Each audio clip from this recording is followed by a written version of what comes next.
faithfully delivering value, interpreting great books from around the world. Hello, this is Sally's Book Talk. Today, I'll interpret this book for you called Don't Let the Monkey Jump Back on Your Back. In the workplace, there are two types of managers we see most often. One type wants to control everything, practically overseeing every bit of their subordinates' work. The other type delegates authority, only checking on the progress of a few important matters, and leaves the rest to subordinates. Actually, most managers want to delegate, but it's always hard to do. Where is the problem? The book Don't Let the Monkey Jump Back on Your Back is specifically designed to solve this problem. The monkey theory in the book is a simple and effective management method that helps managers improve efficiency. Ordinary employees can also learn management thinking from it. The author of this book, William Onken III, is a well-known corporate management expert. The book was originally a long article he published in the Harvard Business Review, which garnered significant attention and became the article readers most wanted to be republished in the history of HBR. Later, the author compiled the article into a book. Today, the monkey theory has been integrated into the corporate culture of many large American companies. All right, next, I'll use 3 questions to tell you the essence of the book. First, what is the monkey? Why should it be placed on the employee's back? Second, how does the monkey jump back onto the manager's back? Third, how to return the monkey to the employee. All right, now let's talk about the first part of the book. Why should the monkey be placed on the employee's back? First, let me explain what the monkey means. In this book, the author uses the monkey as a metaphor for various tasks in our work. These tasks are like monkeys, clinging to us, chattering nonstop every morning. And when will the monkey disappear?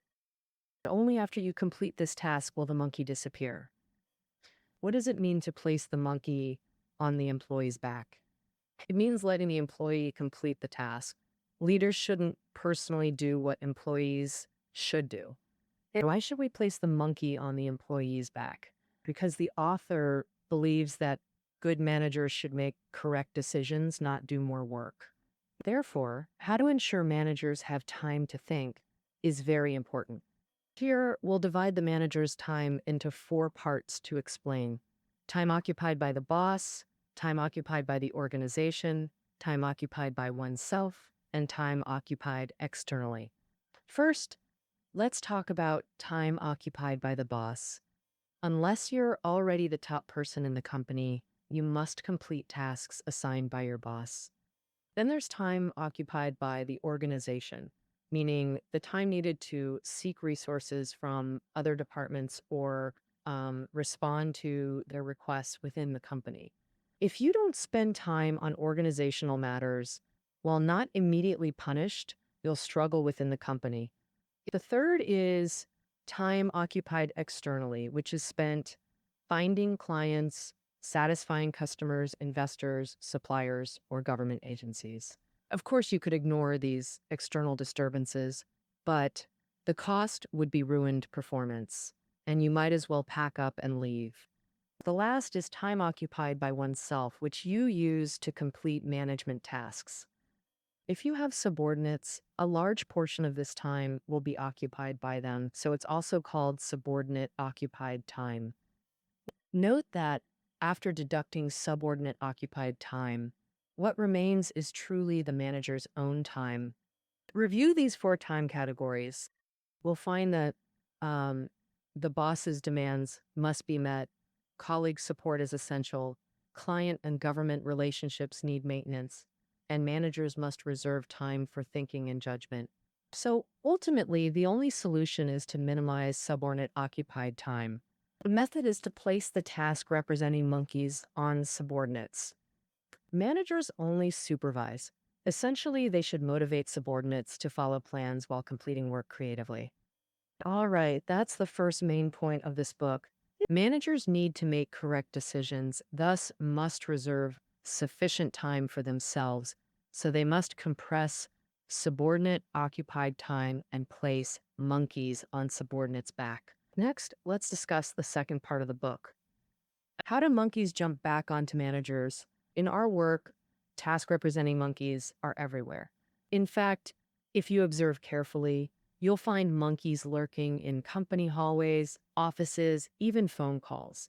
Many unqualified managers unknowingly take tasks upon themselves, accumulating more monkeys and becoming a monkey magnet. Persistent monkeys will occupy large amounts of your time. What's even scarier is that once the monkey is on your back, your subordinates start managing you. The author lists 3 verbal cues that make monkeys jump back onto managers' backs. Let's see if these verbal cues often attract monkeys to you too. The first verbal cue, let me think about it some more. For example, imagine you're a newly appointed manager on a sunny Monday morning, walking confidently to your office.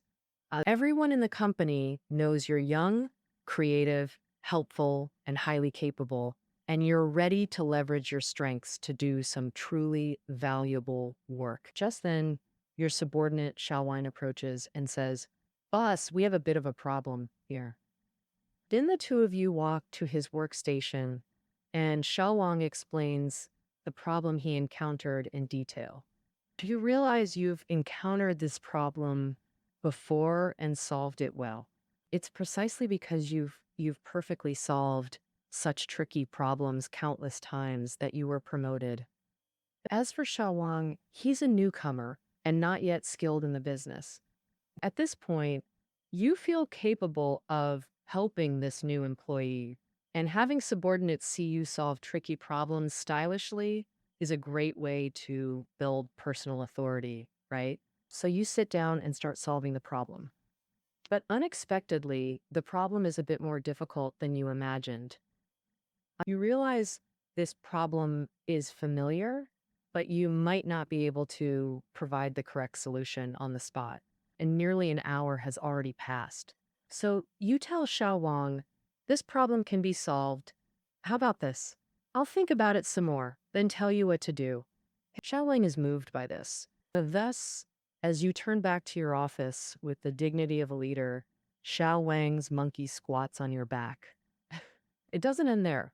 When you brace yourself and focus on handling some priority work, Xiao Wang always pops in occasionally to ask, "Boss, how's the thinking going?" At this point, your time officially starts being occupied by your subordinate. The second monkey catching verbal cue is, "Give me a meeting summary." On the surface, this verbal cue is assigning a task, seemingly putting a monkey on the subordinate's back. But it's not that simple. Soon, many monkeys are attracted to you. For example, after a department meeting, you tell a subordinate to give you a meeting summary. Then you receive an email from your subordinate detailing 20 meeting points. These tasks, which should have been assigned during the meeting, now return to you, along with the meeting summary. Do you need to respond?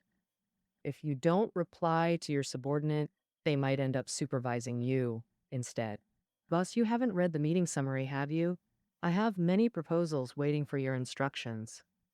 They might also have many excuses, as if without your approval of the meeting summary, they can't start working. Now, the action items from the meeting summary have turned into monkeys of all sizes, all clinging to your back. As meeting summaries pile up, you'll never have time to read them all, and you leave your subordinates with the impression that you never read meeting records. The third verbal cue is the most deadly. Let me know how I can help. In China, this phrase has another expression, if there's any need. Simply uttering these 6 words, and monkeys will unknowingly jump onto your back. For example, in a business meeting, everyone has clear assigned tasks and should start working after the meeting. But due to certain psychology, you might tell colleagues, if there's any place you need help, you can find me. At this point, if colleagues believe you have the ability and willingness to do this task outside your scope, that monkey might end up on your back. Some might not fear carrying monkeys, thinking that in a company, everyone works together and should help solve problems, right? Yes, while the intention is good, this haphazard monkey carrying leads to reverse management in companies. What is reverse management? It refers to employees urging the boss to begin supervising whether the boss has completed tasks. Don't forget, every monkey involves two people, one carrying it and one supervising. When monkeys are on managers, employees become the supervisors. Reverse management inverts corporate hierarchy, leaving managers chased around by employees.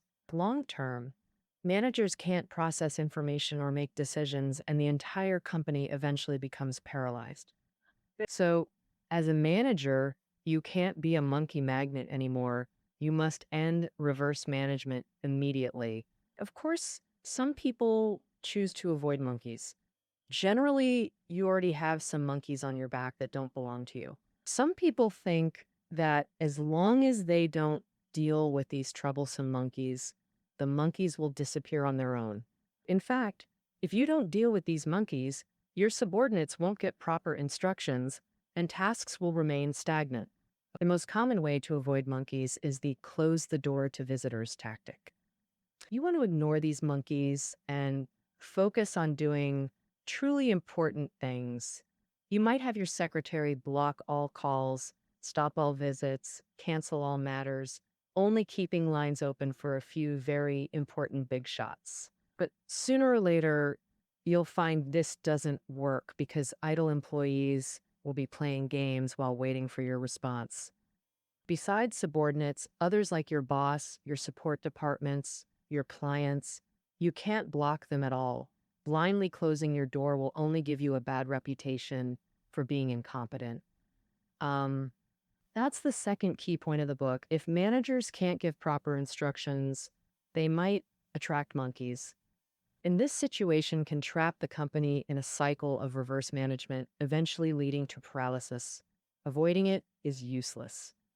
So how should we handle these monkeys? Next, let's discuss the third key point of the book. Clarify the superior-subordinate relationship and return monkeys to employees' backs. You can achieve this by clarifying roles, setting deadlines, and cultivating employees' autonomy. As mentioned earlier, monkeys should be on subordinates, so managers must overcome this. You must understand that it's subordinates working for the leader, not the leader working for subordinates, to overcome the habit of doing everything personally. Going back to Xiao Wang's case, it's another Monday morning, and you meet Xiao Wang again in the company hallway. Xiao Wang says to you, "Boss, we have a problem." This time, you don't rush to act, but ask him who exactly has the problem. Xiao Wang thinks for a moment and corrects himself. I have a problem. Good, now this monkey appears and it's firmly squatting on Xiao Wang's back. When subordinates report to superiors, the only correct way to speak is, I have a problem. If he says, we have a problem, then he's engaging in reverse management. So when someone comes to you with a problem, you should first figure out what the problem is, who has the problem, and who the problem belongs to. After roles are clarified, you can begin the problem-solving steps. So, who should solve it? Of course, whoever has the problem should solve it. At this point, you can give him a proposal deadline. Have Xiao Wang return to your office at 4 p.m., and he must bring a solution. Some might say, isn't this a bit too harsh? On the contrary, proposing solutions is part of a subordinate's responsibilities. Even if Xiao Wang is a new employee who might lack problem-solving skills, he absolutely has the responsibility to find solution leads. In other words, expecting a perfect solution from him now would be harsh, but requiring him to propose his own approach is completely appropriate. Then, when 4 p.m. comes, you can ask Xiao Wang how it's going. Now you're the supervisor. Xiao Wang carries the monkey. The hierarchy remains intact. The monkey stays with the right person. The chance Xiao Wang arrives empty-handed is minimal. If he fails the assigned task, he becomes a disobedient subordinate, likely facing direct consequences. No sensible professional would risk this. They'd exhaust all means to find a solution. In the long term, your subordinates gain experience and improve their independent problem-solving abilities. The team's overall capability rises, and managers save substantial time. From the employee perspective, saving the boss's time requires independently completing assigned tasks, then report progress to leadership at scheduled times. Employees must understand, don't make bosses pull the trigger for you. Complete your own tasks. Leaders can offer guidance but shouldn't complete tasks for employees. Many companies exemplify this, most notably Alibaba. Jack Ma has a famous 16-character management principle. Clear objectives, defined responsibilities, fair rewards or punishments surpass full. 8 characters address preventing monkey jumping dash tasks, stay with responsible parties. The other 8 define manager duties, supervise, evaluate, nurture talent. To distinguish outstanding employees, the author Onken categorized autonomous task completion ability into 5 levels, creating the Onken Freedom Scale. Among these 5 levels, employees with the highest autonomy can act independently and report routinely. Employees at the 4th level can act but require frequent consultations. 3rd-level employees can propose suggestions, then act according to the manager's decision. 2nd-level employees need to ask the leader what to do, while the worst employees only wait for instructions. After dividing into 5 levels, the manager's goal is to continuously train employees to reach higher levels. Initially, managers need to prohibit the 1st level, which means making employees break the habit of waiting for your instructions to start working. As a manager, you should have employees report their work content to you, meaning have them regularly summarize what they've done. Next, you need to prohibit the 2nd level, changing the habit of employees frequently consulting. Essentially, they're constantly throwing their own monkeys onto your back, which is inefficient and wastes your time. You should know that if your subordinates consult you on what they should or shouldn't do in their own domain, then logically at that moment they're idle. Therefore, you must clearly tell subordinates that in each task they have different degrees of communication freedom.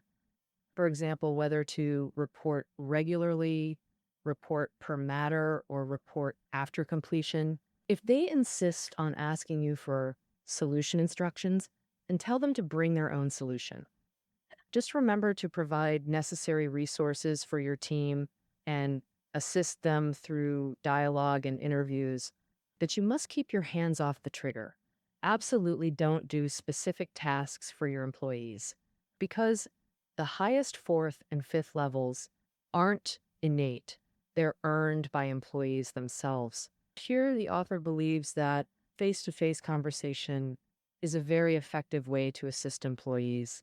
You should have employees present task, progress reports face-to-face, then give them feedback and guidance on the spot. Let your employees come with clear achievements and plans, and leave with clear tasks and a defined next reporting time. Finally, the author also advises that if managers want to manage monkeys more effectively, they mustn't have too many monkeys. Because no matter how much you improve efficiency, each monkey still requires time. If you have too many monkeys, just prioritize them by importance. You can kill off some unimportant monkeys first, meaning drop non-essential tasks for now. A manageable number of monkeys ensures none of them starve to death. At every stage, someone tracks and feeds these monkeys until the task is done. With that, we've finished interpreting the essence of this book for you. To recapitulating, clear monkeys refer to the next task. Whoever has the task carries the monkey, and monkeys take up a lot of the manager's time. So, managers should put monkeys on subordinates to free up time for thinking and decision-making. If a manager can't give proper instructions, subordinates' monkeys jump back onto their back, trapping the company in a reverse management cycle. How can we return monkeys to employees? The author provides 3 methods. First, clarify superior-subordinate relationships. Second, set deadlines for task completion. Third, Cultivate employees' autonomy using the Unken Freedom Scale. Finally, remember this. As a manager, you can assist subordinates, but never directly meddle in their specific issues. Okay, don't let the monkey jump back on your back. That wraps up our interpretation of this book for you. Our listening notes are below the audio. See you tomorrow.